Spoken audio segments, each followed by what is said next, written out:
Quick video lang, no?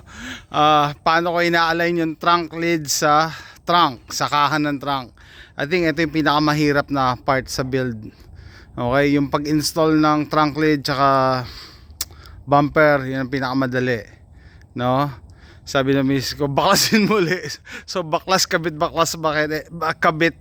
And I realized, no, kailangan mo i-manip arm. So ito yung arm na, so dahil nabangga ako dito, malamang na damage yung arm. So searching online, may mga nagsasabi na bumili ka na lang ng ng bagong arm at saka yung spring. Kaso ang hirap palitan nito, ang dami mong tatanggalin mo yung buong upuan sa likod, yung buong cover sa likod, tapos sa ila ang dami mong tatanggalin, no? So sabi ko gamitin ko tong chain hoist. And I think effective kasi sa kabilang side almost perfect na lapat na dito na lang sa kabila. Kaya I think tama yung ginagawa ko. So pag sinearch mo to sa YouTube, paano mag-align ng trunk lid, iba dinidiinan lang. Siguro mahinang klase yung mga kotse gamit nila, siguro made in China.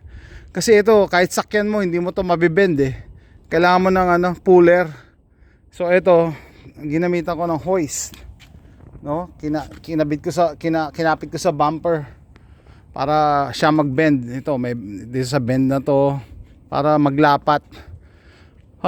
Hopefully maglapat na siya, hindi otherwise kabit uli, check, kabit uli, no? So yan guys, pag sinearch nyo sa YouTube paano mag-align na yung iba dinidiin na lang, usually mga Chinese. Pero siguro dahil mga Chinese cars malambot lang yung metal na ginamit, pero ito matigas to hindi mo to kaya yan kinalangan ko ng tukod ako dyan ng kahoy para mag-bend siya. Kailangan ko mag-bend siya rito para lumapat dito sa side yan guys. So sa kabila nagawa ko na, almost perfect na ako doon.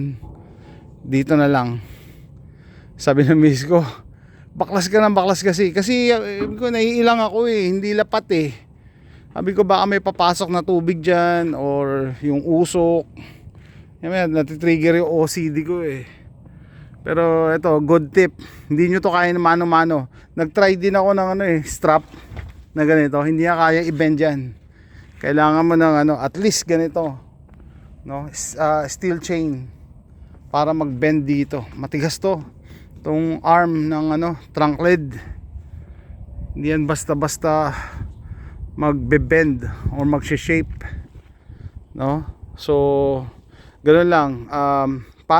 Paano mo malalaman kung tama na yung force? Wala akong chance na malalaman mo yan.